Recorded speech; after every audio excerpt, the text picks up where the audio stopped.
Morning and welcome back to summer classes. बच्चों, आप सभी का स्वागत है समन क्लासेस के परिवार में। अगर आप लोगों ने वीडियो को देखना है और कुछ सीखना है तो यहाँ पे आप सिर्फ 15 मिनट रुक जाइए और ये वीडियो को लॉन्ग लास्ट तक देखना बिल्कुल मिस मत करा करो। क्यों? क्योंकि मैं अभी जिस हिसाब से आप लोगों को टिप्स देने वाला हूँ मैथ को करने का तरीका के साथ में मैं ये भी बताने वाला हूँ कि किस क्वेश्चन को कैसे करना होता है। तो वीडियो को एंड तक देखना बिल्कुल मत भूला करो, ठीक है। अगर आप वीडियो को एंड तक नहीं देखोगे तो आप सीख नहीं पाओगे। हो सकता है कि आप बहुत कुछ बातें जो बीच में करी जाती है वो पहले नहीं करी जाती। तो सीधे हम स्टार्ट करते हैं और उसके बाद हम आपको टिप्स देना चालू करते हैं। हर दिन कुछ ना कुछ आपको टिप्स मिलता है और सीखने को मिलता है। तो नए नए देखते जाओ, नए नए क्वेश्चनों के साथ। ये जो है आपका टॉपिक है आपका कोऑर्डिनेट ज्योमेट्री का चैप्टर नंबर 7, जिसे मैं डाउट्स ले रहा हूँ सेक्शन फॉर्मूले से। तो बिना टाइम वेस्ट किए हम डाउट्स उतारते हैं। ओके, देखो सिंपल सी बात है। ये क्वेश्चन में कह रहा है the line segment joining the point A के कोऑर्डिनेट कुछ दे रखा है, बी के कोऑर्डिनेट कुछ दे रखा है, is trisected at a point P के कोऑर्डिनेट एंड क्यू के कोऑर्डिनेट से। मतलब कि आपके पास एक लाइन है जो कि है ए के कोऑर्डिनेट क्या है 3, -4 एंड दूसरा पॉइंट है 1, 2 और ये ट्राइसेक्ट हो रहा है किसी दो पॉइंट से। पी के कोऑर्डिनेट किससे हो रहा है बच्चों?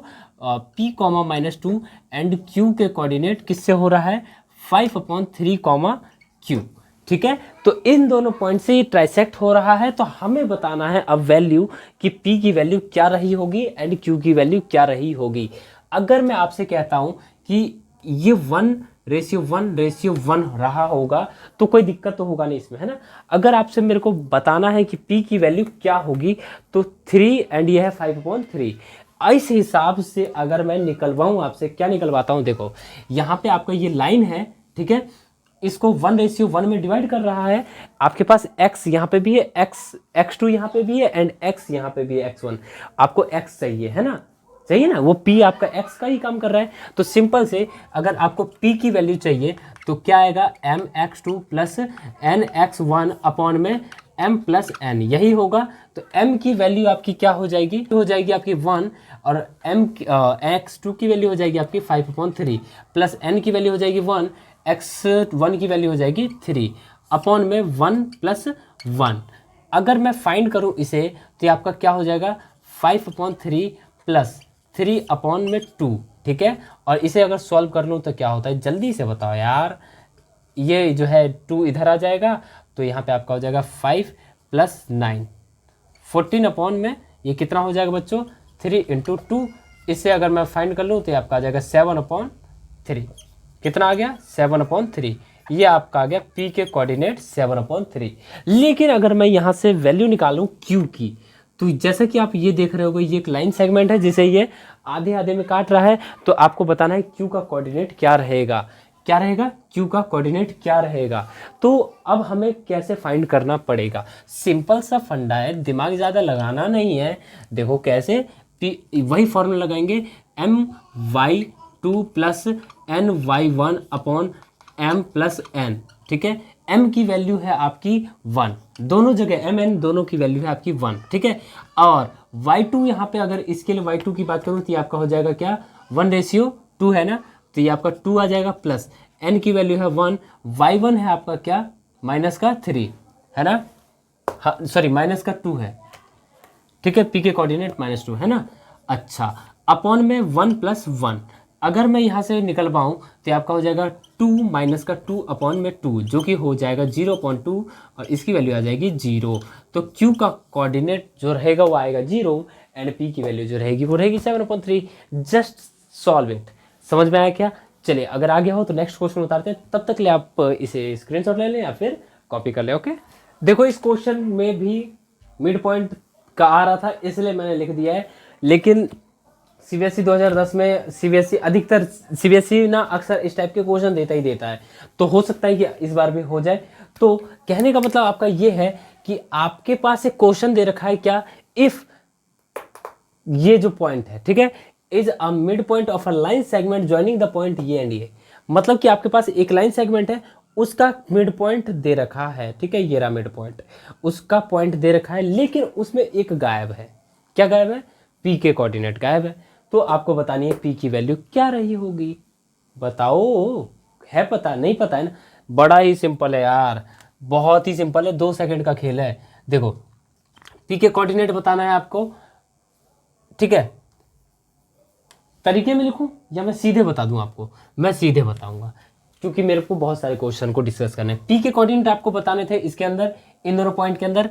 तो आपका जो ये है वाई वाला, आपके पास एक फॉर्मूला याद होगा आपको, M X two plus M sorry N X one upon में एम प्लस एन। लेकिन मिड पॉइंट जैसे ही कह दिया ये फॉर्मूला भूल जाओ, भूल जाओ, ये फॉर्मूला लगेगा ही नहीं। X two plus x one upon में लगा दो सीधे 2, ये हो गया फॉर्मूला, और इसी फॉर्मूला से ये होगा सॉल्व। देखो सिंपल तरीके से, यहाँ पे x वाला नहीं है, ये y है, तो हम ले लेंगे y2 प्लस y1 अपॉन में 2, और y ही आपका क्या है, माइनस का 5 प्लस में 11 अपॉन 2, जो कि आपका हो जाएगा 6 अपॉन 2, जो कि हो जाएगा आपका 3। तो p की वैल्यू आपकी आ गई 3। आया समझ में? बस इसको आपको लिखना कैसा है और कैसे नहीं है मैं बता देता हूँ। लिख दो आप सीधे सीधे, ये point is a mid point of the line segment ये एंड ये, ठीक है? उसके बाद किसी भी टाइप के क्वेश्चन में करना आपको यही है, और सिंपल तरीके से सॉल्व कर लेना है, और पी की वैल्यू आपकी आ चुकी है। चलिए नेक्स्ट क्वेश्चन उतारते हैं, वो भी मजेदार। इस क्वेश्चन को देखो, पहले देख लिया? चलो, find the ratio in which the point ये डिवाइड्स द जॉइन ये एंड ये, also find the value of M. क्या है? कुछ नहीं है, सिर्फ आपको ना एक बार लिख देना इसे।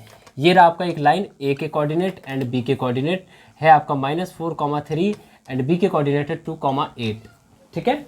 अच्छा, उसके बाद क्या रहा है कि find the ratio in which the point ये जो भी है पी के कोऑर्डिनेट, पी के कोऑर्डिनेट आपका m,6। देखो यहाँ पे आपका है, लेकिन आपको निकालना है कि P का कोऑर्डिनेट क्या होगा, और आपको ये भी बताना है कि किस रेशियो में डिवाइड कर रहा है। तो मान लेता हूं मैं, लेट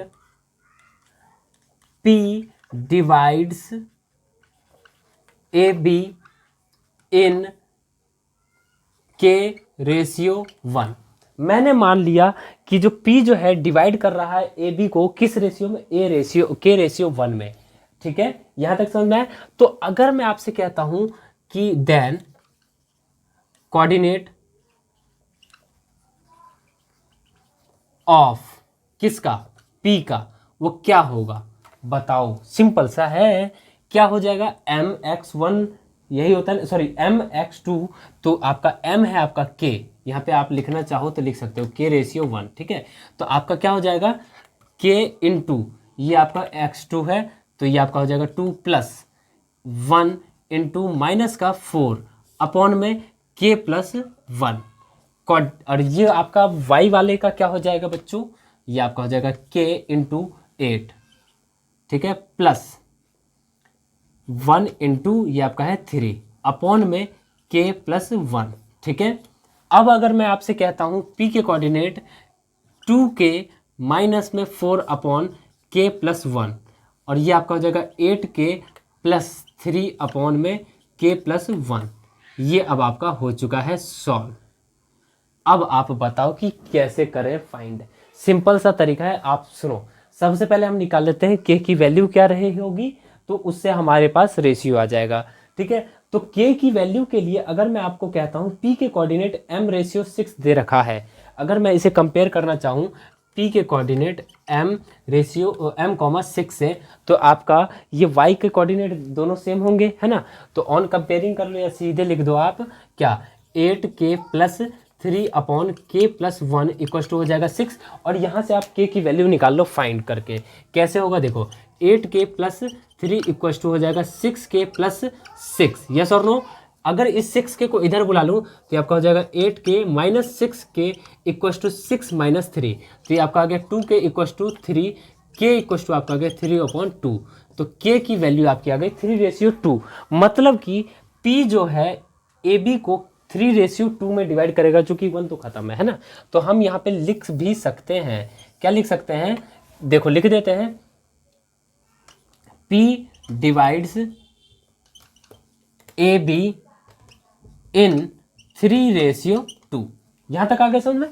अब लेकिन हमें फाइंड तो करना है ये, क्या करना है ये। अब मेरे को m की वैल्यू बतानी है, तो m इक्वल्स टू हो जाएगा आपका 2k-4 upon k plus 1। Yes और नो। k की वैल्यू है आपकी 3/2, तो ये क्या हो जाएगा 2 इंटू 3/2 -4 अपॉन 3/2 प्लस 1। देखो इससे तो ये कैंसिल आउट। यस और नो। 3 में से 4 अगर माइनस होगा तो -1 आ जाएगा, एंड 3/2 प्लस 1 अगर कर दूँ तो कितना हो जाएगा जल्दी से बताओ। 3 प्लस 2/2, इस 2 को ऊपर भेज देंगे तो आपका हो जाएगा माइनस का 2/5। ये आपका आ गया m की वैल्यू। m की जो वैल्यू होगी -2/5 आ जाएगी, एंड रेशियो अगर पूछ दिया है तो 3/2 आ जाएगा। यहाँ तक समझ में आया हो? यस और नो? जल्दी बताओ, कमेंट करना बिल्कुल मत भूला करो कि मैं जो बताता हूँ आपको, जिस हिसाब से समझाने की कोशिश करता हूँ वो आप लोगों को समझ में आता है कि नहीं आता है। अगर आप लोग बताते हैं तो मुझे लगता है कि हाँ, मैं जो समझा रहा हूँ वो समझ में आ रहा है, तो मेरे को और मोटिवेशन मिलता है और मैं आप लोगों को अच्छे से समझाने की कोशिश करता हूँ, और मैं अपने तरीकों को एनहेंस करता रहूँगा ताकि आप लोग को अच्छे से जल्दी समझ में आए और अच्छे तरीके से समझ में आए और नॉलेज आप ले सकें और सारी चीज़ों को सीख सकें। अगर समझ में आया हो तो वीडियो को लाइक करना बिल्कुल मत भूलना और चैनल को सब्सक्राइब करना। मिलते हैं फिर अगली वीडियो में, तब तक के लिए bye bye, tata, take care, thanks for watching summer classes. Okay.